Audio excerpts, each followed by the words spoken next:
السلام عليكم kusoo dhawaada beeraha TV oo uga barateen barashada cilmiga beeraha maanta waxaan ka hadli doonaa cultural practice of beans ama digirta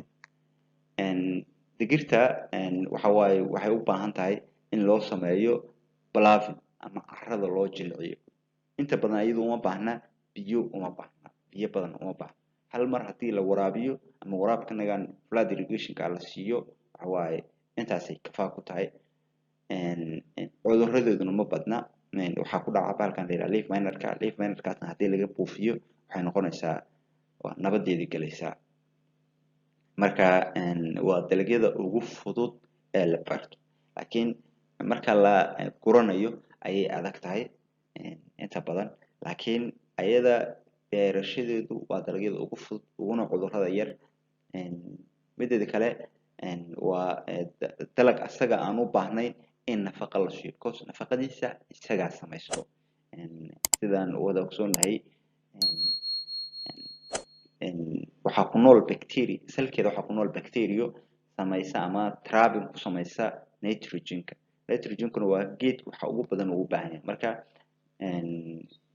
waa saasay dalag isheg marka sowinkiisu inta badan waxaa la sameeyaa xilliga dayrta la sameeyaa weliba inta u dhaxaysa October ilaa November ayaa la sameeyaa marka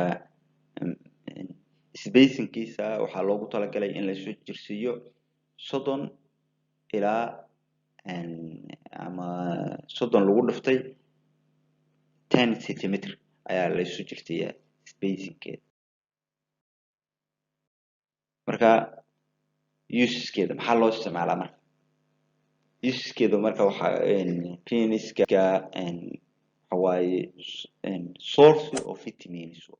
waa waxyaabaha ugu badan ee jirka u baahan yahay waxaa kaloo ku jira vitamin C and E zingiga ku jiro waxaa kaloo ku jira iyo waxyaabo kale oo jirka adkeynaya marka nafaqooyinka iyo vitaminska ku jira waxaa kamid ah ayadana vitamin A-ga iyo vitamin B kaasoo ka caawiya in la yareeyo ka cabashada low risk iyo chroniga ay kamid yihiin ama cudurrada chroniga oo ay kamid yihiin macaanka heart disease-ka iyo arthritis-ka ama waxyaabahan jilba xanuunka la yiraahdo oo dadka waayeelka ay ka cabtaan marka waan dhiirigelinaynaa in dadkaas ay